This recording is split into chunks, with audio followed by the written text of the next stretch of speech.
നമ്മുടെ സഭയുടെ ആരാധനക്രമം അനുസരിച്ച് നമ്മളൊരു പുതിയ കാലഘട്ടത്തിലേക്ക് പ്രവേശിക്കുകയാണ്. പുതിയ കാലഘട്ടം എന്ന് പറയുന്നത് നോമ്പ് കാലമാണ്.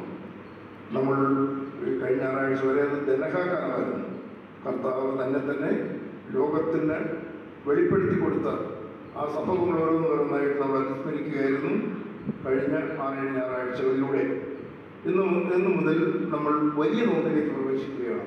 അപ്പോൾ ചെറിയ നോമ്പെന്ന് പറഞ്ഞാൽ നമ്മുടെ ക്രിസ്മസിന് ഒരുക്കമായിട്ടുള്ള നോമ്പിനെ കുറിച്ചാണ് പറയുക. ഇത് വലിയ നോമ്പ് സഭയുടെ മുഴുവൻ ചൈതന്യവും അതിൻ്റെ മുഴുവൻ അരൂപിയും സഭാമക്കൾക്ക് ഉൾക്കൊള്ളുവാൻ വേണ്ടി ആണ് സഭ ഇങ്ങനെ ഒരു നോമ്പ് പ്രത്യേകമായിട്ട് നിശ്ചയിച്ചിരിക്കുന്നത്. ഈ നോമ്പെന്ന് പറയുന്നത് നമ്മുടെ ക്രൈസ്തവ ജീവിതത്തിൽ മുഴുവൻ തന്നെ ഒന്ന് ഉടച്ചു വാർക്കുന്നത് തന്നെ പര്യാപ്തമാകണം എന്നുള്ളതാണ്. ജീവിതത്തെ ഉടച്ചു വാർക്കുക എന്നുള്ളത് അത് നമ്മുടെ മുന്നോട്ടുള്ള യാത്രയ്ക്ക് എപ്പോഴും ആവശ്യമാണ്. നമ്മൾ എല്ലാ ദിവസവും പത്രം നോക്കിയാൽ, പ്രത്യേകിച്ചും മലയാളം പത്രത്തിൽ നിങ്ങൾ കാണുന്ന ഒരു പരസ്യമുണ്ട്, ഗവൺമെൻറ്റിൻ്റെ പരസ്യമാണ്. ആ പരസ്യം പല കാര്യങ്ങളും അവിടെ ഉദ്ഘാടനം ചെയ്തു, ഇവിടെ ചെയ്തു എന്ന് പറഞ്ഞിട്ടാണ് പരസ്യം. ആ പരസ്യത്തിൻ്റെ അവസാനത്തിൽ കൊടുക്കുന്നത് നാം മുന്നോട്ട്. എല്ലാ പരസ്യത്തിനെയും അത് അവരുടെ പൊളിറ്റിക്കൽ അഡ്വൈസേഴ്സ് കൊടുക്കുന്നതാണ് പരസ്യത്തിൽ. നാം മുന്നോട്ട് എന്നുള്ളതാണ് നമ്മുടെ മുഖ്യമന്ത്രിയുടെ, കേരളത്തിലെ മുഖ്യമന്ത്രിയുടെ ഒരു ആഹ്വാനമാണ് നാം മുന്നോട്ട് എന്നുള്ളത്. ഈ നാം മുന്നോട്ട് എന്നുള്ളതിനെ പല കാര്യങ്ങളും അതിൻ്റെ ഇടയിൽ സൂചിപ്പിച്ചിട്ടുണ്ട്. സഭ ഇന്ന് നമ്മൾ പറയുന്നതും ഇത് തന്നെയാണ്, നാം മുന്നോട്ട്. നാം മുന്നോട്ട് പോകണമെങ്കിൽ വേണ്ട കാര്യങ്ങൾ ചിലത് പേരൊക്കെയുണ്ടാവും, ചില കേടുപാടുകൾ തീർക്കാനുണ്ടാവും. ചിലര് ഒരു യാത്ര നടത്താറില്ലേ, ഈ സൈക്കിൾ റേസ് ഒക്കെ. അപ്പോൾ അത് നടക്കുമ്പോൾ അല്ലെങ്കിൽ സൈക്കിളിൽ ഓടുന്ന മലയാറ്റൂർ വരെ സൈക്കിളിന് ചവിട്ടി പോകുന്നവരുണ്ട്. അത് പോകുമ്പോൾ അവരുടെ കയ്യിൽ സൈക്കിൾ മാത്രമല്ല, ആ സൈക്കിൾ വന്നു കഴിഞ്ഞാൽ സൈക്കിളിടയ്ക്ക് പഞ്ചറായി കഴിഞ്ഞാൽ ഒട്ടിക്കാനായിട്ടുള്ള സാധനങ്ങൾ, അതിൻ്റെ സ്പാൻഡ് എല്ലാം ഒരു കിറ്റോട് കൂടിയിട്ടാണ് അങ്ങനെയുള്ള യാത്രക്കാർ. നമ്മുടെ എല്ലാ വണ്ടികളിലും ഉണ്ടാകും ഒരു കിറ്റ്, സ്പാൻഡർ, അത് ഇതെല്ലാം പറഞ്ഞിട്ട് അത്യാവശ്യം ഒരു സ്പെയർ ചെയ്യാനായിട്ട് കാര്യങ്ങളൊക്കെ ഉണ്ടാകും. നമ്മുടെ സഭയുടെ, നമ്മുടെ ക്രൈസ്തവ ജീവിതത്തിൻ്റെ ഈ മുന്നോട്ടുള്ള കുതിപ്പിൽ നമുക്ക് വരുന്ന റിപ്പയർ, അതിനുവേണ്ടിയാണ് സഭാമാതാവ് ഇതുപോലെ ഈ നോമ്പുകാലം ഏർപ്പെടുത്തിയിരിക്കുന്നത്. കുറവുകളും പോരായ്മകളും പരിഹരിച്ച് വീണ്ടും മുന്നോട്ട് കുതിക്കുവാൻ വേണ്ടി. അപ്പം നമുക്ക് ഇതിൽ കർത്താവിൻ്റെ തൻ്റെ ജീവിതം നമുക്കൊരു മോഡലാണ്. അതായത് അവർ പരീക്ഷിക്കപ്പെട്ട മരുഭൂമിയിൽ വെച്ച് അവർ 40 ദിവസം ഉപവസിച്ച് പ്രാർത്ഥിച്ചു. തൻ്റെ പ്രേക്ഷിത പ്രവർത്തനത്തിന് ഒരുക്കമായിട്ട് ആ വിശന്ന് പൊരിഞ്ഞിരിക്കുന്ന കർത്താവിനോട് പിശാച് എന്ന് പറയാ, ഈ കല്ലൊക്കെ നിനക്ക് പറയാൻ സാധിക്കില്ല, കല്ല് അപ്പമാക്കി ഭക്ഷിച്ചുകൂടെ എന്ന് അവൻ പറഞ്ഞിട്ട് വേണ്ടേ കർത്താവിനെ ഭക്ഷിക്കാനായിട്ട്. പിന്നെ അവരെ കൊണ്ടുപോകാൻ കർത്താവിനെ കൊണ്ടുപോയി വലിയ ഗോപുരത്തിൽ കൊണ്ടുപോയി നിർത്തിയിട്ട് പറഞ്ഞു, താഴോട്ട് ചാടുക, നിനക്കൊന്നും പറ്റില്ലല്ലോ, മാലാഖമാരുണ്ടല്ലോ നിനക്ക്. പിന്നീടാണ് എല്ലാ രാജ്യങ്ങളും കാണിച്ച് നീ എന്നെ താണു ഉണങ്ങിയാൽ ഞാൻ നിനക്ക് തരാമെന്ന്. എല്ലാറ്റിൻ്റെയും ഉടയവനായ കർത്താവിനോടാ പറയുന്ന പിശാച്, നീ എന്നെ താണു ഉണങ്ങിയാൽ നിനക്ക് തരാമെന്ന്. ഇപ്പം നമ്മുടെ വീട്ടിൽ ഒരു വേലക്കാരനോ അവകാരങ്ങളിൽ കരുതുക, അവരൊരു സുപ്രഭാതത്തിൽ പറയുകയാണ്, അത് ഞാൻ ഈ പറഞ്ഞൊക്കെ കേട്ടാൽ ഇങ്ങോട്ട് കയറി വരാൻ കഴിക്കും. ഞാൻ പറയണമെന്ന് ചെയ്താൽ, വേലക്കാരൻ പറയണം കൂടെ, ഞാൻ പറയണമെന്ന് ചെയ്താൽ വീട്ടിലേക്ക് കയറിയിരിക്കാം എന്ന് പറഞ്ഞാൽ എന്തായിരിക്കും സ്ഥിതി? അപ്പോൾ കർത്താവിനോട് പറയുന്ന പിശാച്, നീ എന്നെ കുമ്പിട്ട് ആരാധിച്ചാൽ ഇതെല്ലാം നിനക്ക് ഞാൻ തരാമെന്ന്. കർത്താവിനെ പരീക്ഷിച്ച ആ വിധം ഉണ്ടല്ലോ, അതിൻ്റെ ചില പ്രത്യേകതകളോടുകൂടി നമ്മെ പരീക്ഷിച്ചുകൊണ്ടിരിക്കുകയാണ്. നമ്മൾ പലപ്പോഴും ഈ പരീക്ഷണത്തിൽ തട്ടിമുട്ടി വീണ് പോകുന്നു. സഭ അത് മനസ്സിലാക്കിക്കൊണ്ട് നമുക്ക് അതിനെ പരിഹരിക്കാൻ വേണ്ടി ഒരു അവസരം നൽകിയിരിക്കുകയാണ് ഈ നോമ്പുകാലം. നമ്മുടെ മുമ്പിൽ എത്രയോ മനോഹരമായ കഥാപാത്രങ്ങളുണ്ട്. വേദപുസ്തകത്തിലെ വളരെ മനോഹരമായ കഥാപാത്രങ്ങളുണ്ട്. ഇതുപോലെ ജീവിതത്തെ ഒന്ന് തച്ചുടച്ച് വാർത്ത് സുന്ദരമാക്കിയിട്ടുള്ളവര്. അതിൽ നമ്മുടെ എപ്പോഴും നമ്മുടെ ശ്രദ്ധയിൽ വരുന്ന ഒരാളാണ് സക്കേബൂസ്. സക്കേബൂസ് ധാരാളം പണമുള്ള മനുഷ്യനായിരുന്നു.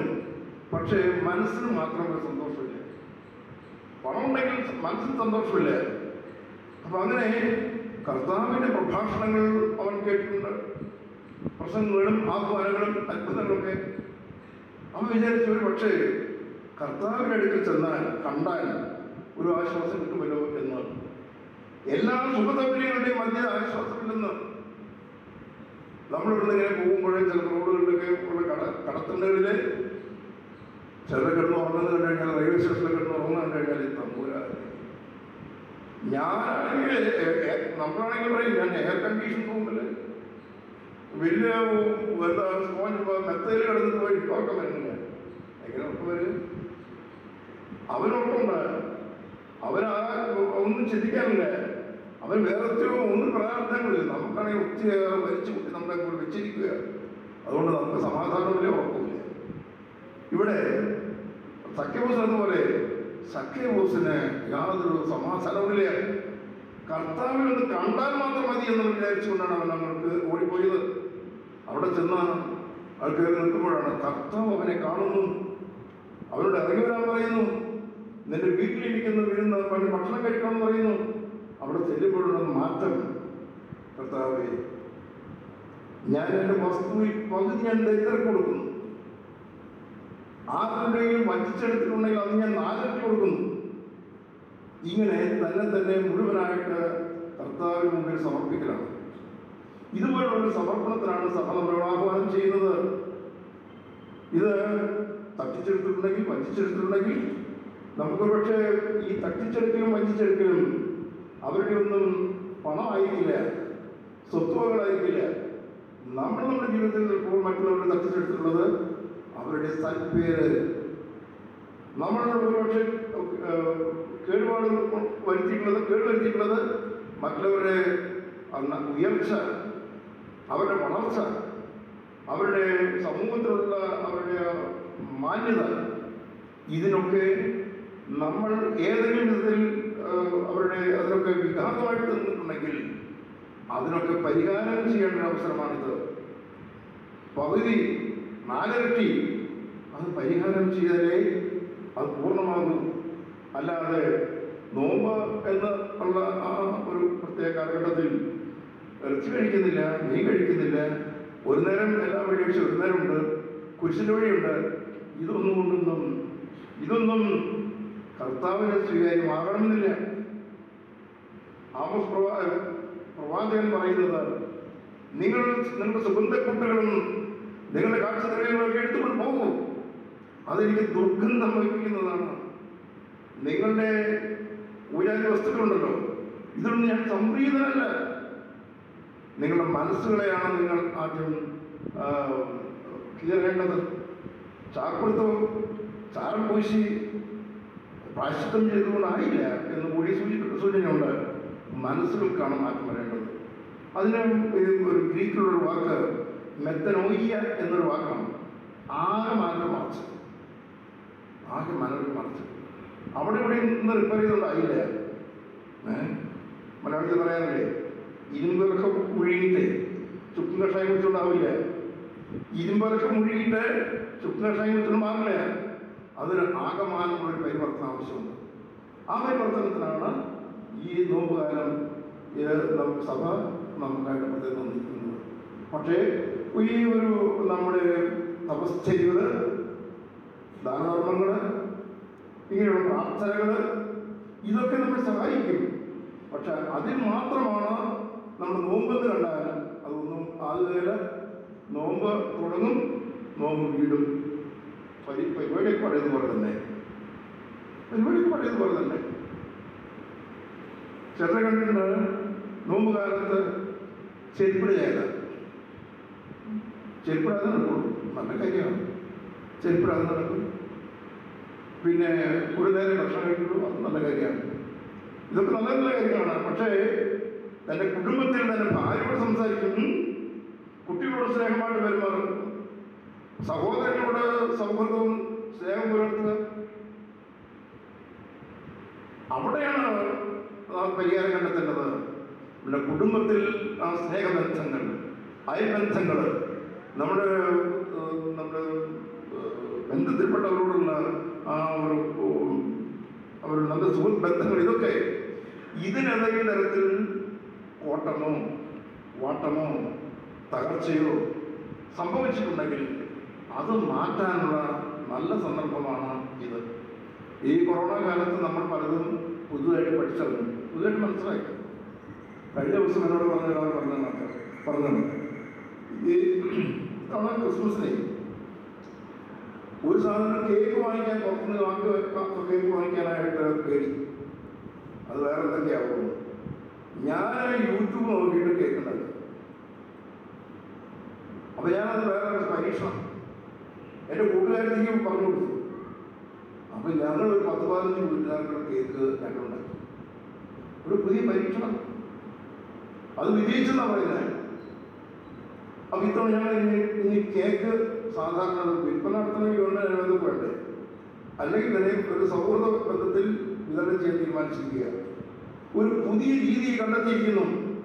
നമുക്ക് ഈ നോമ്പ് കാലത്ത് ഒരു പുതിയ ജീവിത ശൈലി കണ്ടെത്തേണ്ടതുണ്ട്. ഞാനൊരു നോമ്പ് കാലത്ത് വീട്ടിൽ നിന്നപ്പോഴേ ഭയങ്കര ചൂട്, ഫാനും ഉണങ്ങിയാൻ പാടില്ല, ഫാനും ഉണങ്ങിയാൻ പാടില്ല. അപ്പം ഞാൻ നോക്കിയപ്പോഴാണ് ഫാൻ സ്വിച്ചിൻ്റെ അവിടെ സെല്ലോ ടൈപ്പ് വെച്ച് ഒട്ടിച്ച് വെച്ചിരിക്കുക. അതോ ഓഫ് മോഡിലാണ് ഇരിക്കുന്നത്. ഓൺ മോഡിലല്ല, ഓഫ് മോഡില്. നോമ്പ് കാലമാണ്, ഫാൻ ഉപയോഗിക്കരുതെന്ന് പറഞ്ഞു. നല്ല കാര്യം.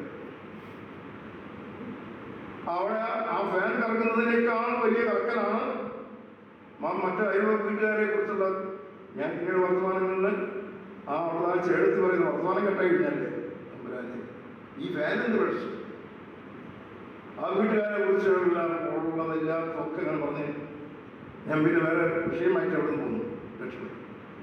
അപ്പം അങ്ങനെ പലതും ഈ നോമ്പിനോട് ചേർന്ന് മനസ്സിലാക്കാനുണ്ട്. നോമ്പുകാരൻ നമുക്ക് അനുഗ്രഹപ്രദമായിരിക്കട്ടെ. അതിന് വേണ്ടത് ഇന്നിപ്പോൾ ഇറച്ചി മുഴുവൻ നടാം, നാളെ കഴിക്കുകയാണ്. ഇന്ന് വൈകിട്ട് വീട്ടിലുള്ള എല്ലാവരും ഒരുമിച്ച് കൂടി നമ്മൾ നോമ്പ് ആരാധന എങ്ങനെ വേണം തീരുമാനിക്കണം. അപ്പോൾ ഒരു വീട്ടിൽ 2-3 പേർക്ക് പറ്റില്ല. നോമ്പ് വരുമ്പോൾ എന്തുവരെയും ആയിക്കോട്ടെ, അവർ എനിക്ക് മീൻ വളർന്നാണ്ട് എനിക്ക് ഭക്ഷണം പറ്റില്ല എന്ന് ആദ്യം പറയും. മോൻ പറയണ എനിക്ക് ഇറച്ചിനും വളർന്നത് കൊണ്ട് എനിക്ക് ഇത് ഉണ്ണാൻ പറ്റില്ല എന്ന് പറയും. അമ്മയ്ക്കാണെങ്കിൽ നോമ്പ്. അപ്പോൾ ഞാൻ ഈ സൂചിപ്പിച്ചത്രേ ഉള്ളൂ, നമ്മളെല്ലാവരും കുടുംബം ഒരുമിച്ചാണ് നോമ്പ് ആചരിക്കേണ്ടത്. നീണ്ട പുറത്ത് മൃഗങ്ങളും നോമ്പ് ആചരിക്കണമെന്ന് പഴയ നേരത്ത് സൂചിപ്പിച്ചിട്ടുണ്ട്. അതിന് പട്ടിയെ പട്ടിണിക്കുന്നുണ്ട്, അതായത് വീട്ടിലുള്ള പട്ടിയെ പട്ടിണിക്കുന്നുണ്ട്, അവൻ നോമ്പൊന്നും കിട്ടണ്ട. പക്ഷേ വീട്ടിലുള്ള എല്ലാവരും ഒരുമിച്ച് കൂടി നമുക്കെന്താണ് ഈ ദിവസം, ഈ 50 ദിവസം ഏത് വിധത്തിലാണ് നമ്മൾ നോമ്പ് ആചരിക്കുക, നമ്മുടെ വീട്ടിൽ കുർബാന അതിൻ്റെ സമയം ഏതാണ്, അല്ലെങ്കിൽ നമ്മുടെ പുരുഷൻ്റെ വഴി നടത്തുന്നത് എപ്പോഴാണ്, നമ്മുടെ കുടുംബ പ്രാർത്ഥന എപ്പോഴാണ്, നമ്മുടെ ബന്ധങ്ങളിൽ നമുക്ക് എവിടെയായിരുന്നു നമുക്ക് ഓട്ടം വന്നിരിക്കുന്നത്, നമ്മുടെ സുഹൃത്തുക്കളെ കണ്ടിട്ട് എത്ര നാളായി, അവർക്ക് സാധ്യമായി ഫോൺ ചെയ്തുകൂടെ, ഇങ്ങനെയുള്ള കാര്യങ്ങൾ മക്കളൊക്കെ വീട്ടിൽ നിന്നിട്ട് അപ്പച്ചനും അമ്മച്ചയും കൂടിയിരുന്ന് നന്നായി ആലോചിച്ച് ഒരു വെള്ള കടലാസിൽ എഴുതി വെക്കണം. അതാണ് നോമ്പിൻ്റെ ഒരു നിശ്ചയത്തിൻ്റെ വേറൊരു തെളിവ്. അങ്ങനെ ഈ നോമ്പുകാലം വളരെ അനുഗ്രഹപ്രദമായി തീരട്ടെ എന്ന് ഞാൻ പ്രാർത്ഥിക്കുന്നു. അതുകൊണ്ട് അച്ഛൻ എന്നെ ഈ ജൂബിലിയുടെ അവസരത്തിൽ ഞങ്ങൾ വിളിച്ചു.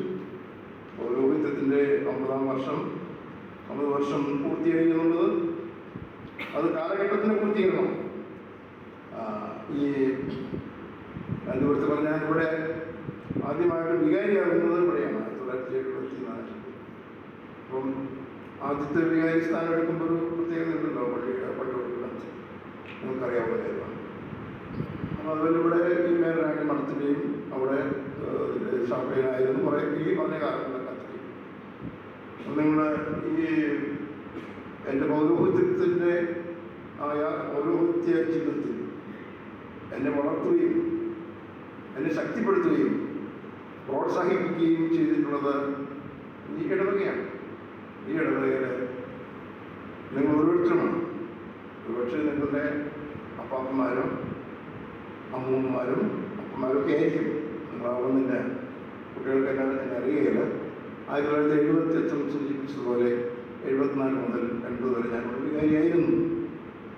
അപ്പോൾ ഈ ഇടവകകളുടെ എൻ്റെ കടപ്പാട് ഈ അവസരത്തിൽ ഞാൻ നിങ്ങളോട് ഏറ്റുപറയുന്നു.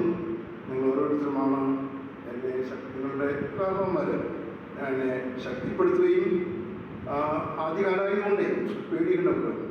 അപ്പോൾ എന്നെ ശക്തിക്ക് വേണ്ടി പ്രാർത്ഥിക്കുകയും അതുപോലെ എന്നെ സ്നേഹിക്കുകയും ചെയ്തിട്ടുള്ളത്. അത് ആ സ്നേഹവും പരിഗണനയും കരുതലും ആവോളം അനുഭവിച്ചിട്ടുള്ളവരാണ് ഞാൻ. എനിക്കുള്ള ഉത്തമ ബോധ്യമുണ്ട്. ആ ഒരു കടപ്പാട് ഞാൻ നിങ്ങളോട് ഏറ്റു പറയുന്നു. തുടർന്നുള്ള ജീവിതത്തിലും ഇനിയുള്ള ശേഷിച്ച കാലങ്ങളിലൊക്കെ കൂടുതൽ തീഷ്ണതയോടുകൂടി ഈ ജൂബിലിയാഘോഷത്തിനെ ആലസ്യത്തിൽ കഴിയാനല്ല, കൂടുതൽ തീഷ്ണതയോട് ജീവിക്കുവാൻ വേണ്ട വാദത്തിന് വേണ്ടി നിങ്ങൾ പ്രത്യേകം പ്രാർത്ഥിക്കണമെന്ന് അഭ്യർത്ഥിക്കുന്നു. ഞാൻ എന്നെ കൂടുതൽ ഇവിടുന്ന് പ്രോത്സാഹിപ്പിക്കുകയും ശക്തിപ്പെടുത്തുകയും ചെയ്തിട്ടുള്ളത് വലിയ വലിയ ആളുകളൊന്നുമല്ല, വളരെ പാവപ്പെട്ട മനുഷ്യർ, കൂലിവേലയ്ക്ക് പോകുന്നവർ, ചിലപ്പോൾ പട്ടിണി കിടക്കുന്നവർ, അവരൊക്കെ വന്ന് കാണുമ്പോഴും പറയുമ്പോഴൊക്കെ അച്ഛൻ വിളിക്കുമ്പോഴുള്ള ആ വാക്കിൻ്റെ സ്വരത്തിൻ്റെ മാധുര്യം ഒന്ന് വേറെ തന്നെയാണ്. അപ്പോൾ അച്ഛനെ പ്രോത്സാഹിപ്പിക്കുകയും വളർത്തുകയും ചെയ്തിട്ടുള്ളത് വലിയവന്മാരാണ്, വലിയ വലിയ പണക്കാരാണ്, വലിയവരാണെന്ന് ധാരണ ഒട്ടുമില്ല. ഞാൻ വളരെ ബോധ്യത്തോടു കൂടി പറയുന്നു, വളരെ എല്ലാവരും പണക്കാരും സമ്പന്നരും സൗകര്യമുള്ളവരൊക്കെ ഉണ്ട് കേട്ടോ. അത് ഞാൻ എല്ലാം തന്നെ പറഞ്ഞു. ഒരുപക്ഷെ അവഗണിക്കപ്പെടുന്ന വിഭാഗം ഈ പറയുന്ന സാധാരണക്കാരാണ്. ഞാൻ പറയാം, അവരുടെ കൂട്ടത്തിൽ ഈ സാധാരണക്കാരും കൂടെ ഉണ്ടായിരുന്നു എന്നുള്ളതാണ് എനിക്ക് പറയാനുള്ളത്. അല്ലാതെ സാധാരണക്കാർ മാത്രമേ അച്ഛനോട് സ്നേഹം കാണിച്ചിട്ടുള്ളൂ അല്ലെങ്കിൽ അച്ഛനെ പ്രോത്സാഹിപ്പിച്ചിട്ടുള്ളൂ എന്നുള്ളതല്ല. അവർ പോലും എന്ന് പറയാം അവരുടെ പ്രാരാബ്ധങ്ങളും കഷ്ടപ്പാടുകളും എന്താ പറയാം, ആ പ്രാരാബ്ധങ്ങളുടെയും കഷ്ടപ്പാടുകളുടെയും മധ്യേ ഞങ്ങളുടെ അച്ഛന് ഒരു കുറവും വരരുത്, പോരായ്മയുണ്ടാകരുത് എന്ന ബോധ്യത്തിൽ എന്നെ പ്രോത്സാഹിപ്പിക്കുകയും ശക്തിപ്പെടുത്തുകയും ചെയ്തിട്ടുണ്ടെന്നാണ് ഞാൻ സൂചിപ്പിച്ചത്. അതുപോലെ തന്നെ ഇവിടുത്തെ മേറാണി മഠം, അവരാണല്ലോ അവിടെ എല്ലാ കാര്യങ്ങളും, പള്ളിയിലെ എല്ലാ കാര്യങ്ങളും ചെയ്തിട്ടുള്ളത്. ഇപ്പോഴും അവർ ചെയ്തുകൊണ്ടിരിക്കുന്നു. നമ്മുടെ കുട്ടികളുടെ വേദപാഠം, സമ്മേളനങ്ങളുടെ കാര്യം, അതുപോലുള്ള കാര്യങ്ങളൊക്കെ അവർ ചെയ്യുന്നു. അച്ഛന്മാർക്ക് ഭക്ഷണം നൽകുന്നു. അങ്ങനെ ആ സ്ഥാപനവും മേറാണി മഠവും അതുപോലെ സ്കൂളും ഒക്കെ നമ്മുടെ ഗാന്ധിപുരം ഇടവകയ്ക്ക് വലിയ അസറ്റ് തന്നെ. അപ്പോൾ അവരോടും ഉള്ള നന്ദിയും കടപ്പാടും ഞാൻ അവസരത്തിൽ പറയുന്നു. നമ്മൾ പ്രാർത്ഥനയ്ക്ക്